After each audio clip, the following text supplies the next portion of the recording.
ये सेंटीमीटर मान लिया हमने इसको। और त्रिभुज का परिमाप, त्रिभुज का परिमाप 2s बराबर 180 दिया है। चूंकि हम जानते हैं कि त्रिभुज का जो परिमाप होता है वो a plus b plus c, तो ये 180 के इक्वल रख देंगे।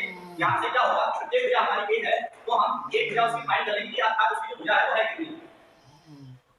तो 180 ये हो जाएगा हमारा 3a इक्वल टू 180 a बराबर 180 डिवाइडेड बाय 3 और ये करने के बाद आ जाएगा 6।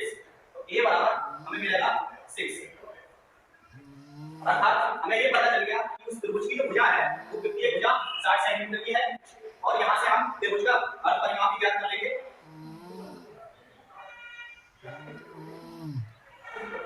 अर्ध परिमाप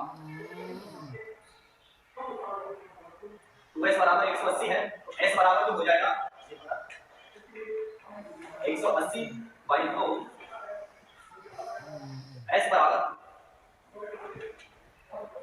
ये काट देगा इसको 2 में 18 अर्थात 90 सेंटीमीटर। तो यहाँ पर हमें ये ज्ञात हो गया कि जो प्रत्येक भुजा है वो 60 सेंटीमीटर है। s हमने ज्ञात किया था 90, तो 90 रख देंगे। उसके बाद 90 माइनस ये आपको प्रत्येक भुजा के हिसाब से घटाते हुए लिखना है 90 में से। अब चूंकि प्रत्येक भुजा बराबर है तो हम केवल 90 में से 60 घटाते चले जाएंगे जहां तक ये सूत्र तक लिखा है। ये हो जाएगा आपका 90 और 90 में से 60 घटेगा तो ये आपका बचेगा 30 और आगे के लिए 30 30 बचता चला जाएगा। यहाँ पर 30 के 2 पेयर बन गए तो वर्गमूल निकालने के लिए इस 30 का एक ले लेंगे और ये वर्गमूल में 3 बचेगा अकेला। तो ये हो जाएगा हमारा 3 दिया 900 और वर्गमूल 3। यही हमारे उस दिए हुए त्रिभुज का एरिया होगा वर्ग।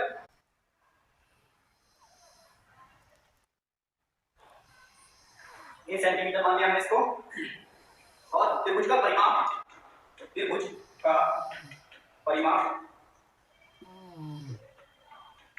2s बराबर